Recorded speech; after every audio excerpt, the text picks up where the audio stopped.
Merhabalar, AgroEge Bilinçli Tarım programına hoş geldiniz. Bugün Foça'dayız. Hüsnü abinin yanında Edremit bahçesindeyiz. Burası toplam 170 dekar bir arazi. Buradaki ağaçlar ortalama 8 yaşında. Geçen seneye kadar verim alamadığını, hiçbir şekilde meyve tutmadığını söylüyordu. Bu seneki sonuçları abimizle konuşarak beraber neler yaptık, neler ettik, bu zeytini nasıl tutturduk onu konuşacağız. Bununla ilgili Hüsnü abi, senin söyleyeceklerin ne var? Bizim söyleyeceğimiz çok şey var aslında. Geçen sene durum nasıl? İlk başta onu soralım. Geçen sene durum kötüydü. Geçen sene durum yani çok kötüydü. Bu sene şu anda her şey gidecek güzel. Geçen sene böyle tohum, çiçek oluştu mu geçen sene? Geçen sene o kadar çiçek yok. Meyve tuttu mu, çiçeğe dönme oranı düşüktü. Düşüktü. Bu sene nasıl çiçek oldu? Yaprak gözükmüyordu bu sene yaprak geldiğimizde. gözükmüyordu ya. Evet. Çiçeklerden şeyler, ağaçlar kol kırılıyor. Evet, ondan sonra zaten tutumu da gördüğünüz gibi video göreceksiniz, zaten ağaçları göstereceğiz biz konuşurken. Siz de meyve tutumunu göreceksiniz. Burası Edremit. Geçen senelerde yaklaşık olarak 4,5-5 kilograma 1 kilogram yağ hesabı vardı. Bu sene de oranı hem düşürmek hem de rekolteyi arttırmaya çalışıyoruz. Zaten gördüğünüz üzere de verim gayet muhteşem gözüküyor. İlk başta şeyden başlayalım o zaman. Senle bahar uygulaması olarak neyle başladık? Mesela Şubat ayında bir bakır uygulaması yaptık. Mart ayında Boster Kapır %8'lik uygulaması yaptık bir kere. Evet. Halkalı lekeye karşı. Evet. Şu an halkalı lekemiz gözüküyor mu? Zaten gözüküyor. Şu anda işte yapraklar. Ondan sonra tohum öncesi Borçinko'muzla beraber yine bakırımızı uyguladık. Evet. Yine farkındaysanız halkalı leke hiç yok. Sıfır. Ondan sonra deniz yosunuyla beraber tekrar meyve tutumu öncesi Borçinko'muzla beraber kapırımızı, bakırımızı uyguladık ve deniz yosunumuzu da verdik. Şu an sonuç muhteşem. Görüyorsunuz. Hüsnü abiye de soralım. Senin yorumun ne abi bu konuda? Ya şu anda işler süper.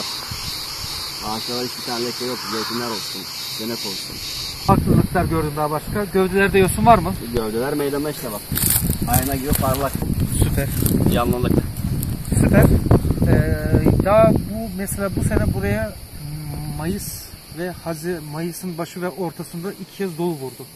Ona rağmen durum nasıl sence? Ona rağmen durum çok güzel. 2 kez doluya vurdu. Yapraklar canlı duruyor zaten. Ve sürgünler zaten videoda görecekleri gibi. Seneye bunlar mahsul.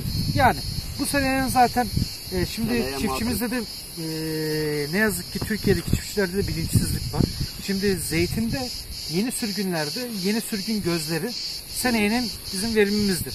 Evet. O yüzden beslemesini Ağustos, Eylül, Ekim aylarında yaparsak öbür seneye de yıl seçmeyi engellemiş oluruz tamamen.